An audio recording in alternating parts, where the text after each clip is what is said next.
Hi, Mark here, and in this short video I'm going to show you how you can overcome the nerves and beat the butterflies so that you can stand up and deliver your next presentation with absolute confidence.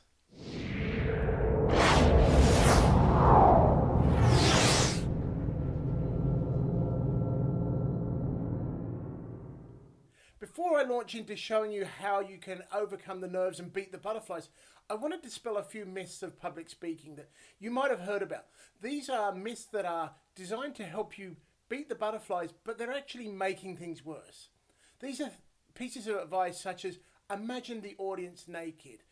Your audience wants to see you fail, and don't look the audience in the eyes because they're not going to know the difference. These are all falsehoods. They are designed to try and make you feel better, but the reality is they're taking your energy and attention away from where you should be focusing onto these basically myths, and they're not helping you calm the nerves and beat the butterflies.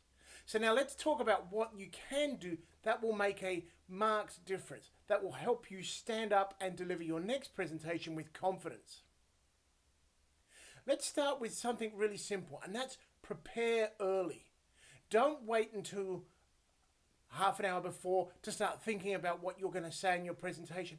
Give yourself a couple of days. It doesn't need to be a massive amount of effort, but just the mere act of preparing and thinking about your ideas, starting to coalesce your thoughts into something tangible, will make a big difference to your confidence. You'll be able to stand up there with a level of authority and positioning to show that you actually do know your stuff, because you've thought about your ideas and you've positioned them and thought about how you can share them in the right way to have the right impact.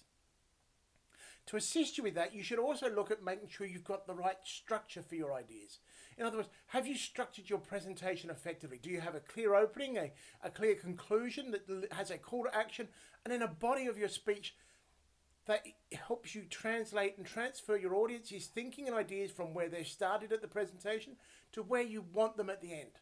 Now, if you need help with that, why not check out my website at the Academy.com and download my 7-step formula to doubling your sales pitches and doubling your sales effectiveness. Go check that out now, and that will have a big impact for you. Once you've got your speech prepared, you can then start to think about getting to the room nice and early. Go to the room where you'll be delivering your presentation, and this will help you, A, first of all, get set up, and B, get comfortable in the area where you'll be delivering your presentation from.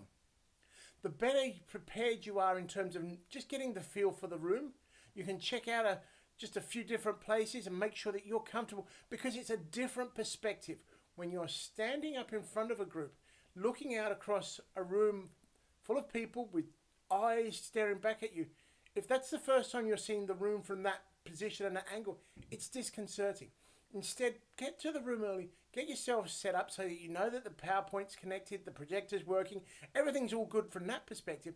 But more importantly, you get the feel of the room and you get to understand and know what it looks like to stand out and look across the room with all these seats laid out for you to talk to before people walk in there and fill those seats up. Now, as they do walk into the room and fill the seats up, you want to be meeting and greeting. That is what's going to help you build a connection. You'll start to realize that you actually have allies in the room, that there are people there that want to see you succeed, because ultimately that's important to remember. Your audience doesn't want to see you fail. They want to see you succeed.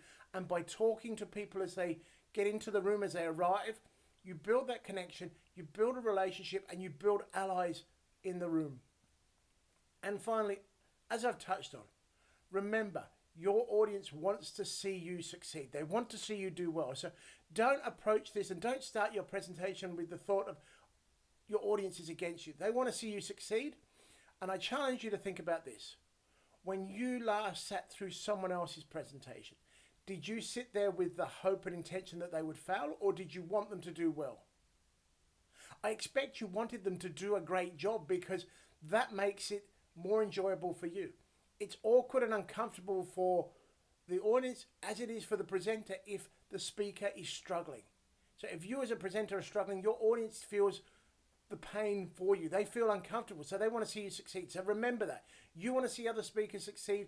People in your audiences want to see you succeed. So remember, Simple steps that will help you deliver your presentation with absolute confidence. Prepare your presentation nice and early. Use a good solid structure. Have a clear opening, conclusion, and a body of your speech. Know what your call to action is.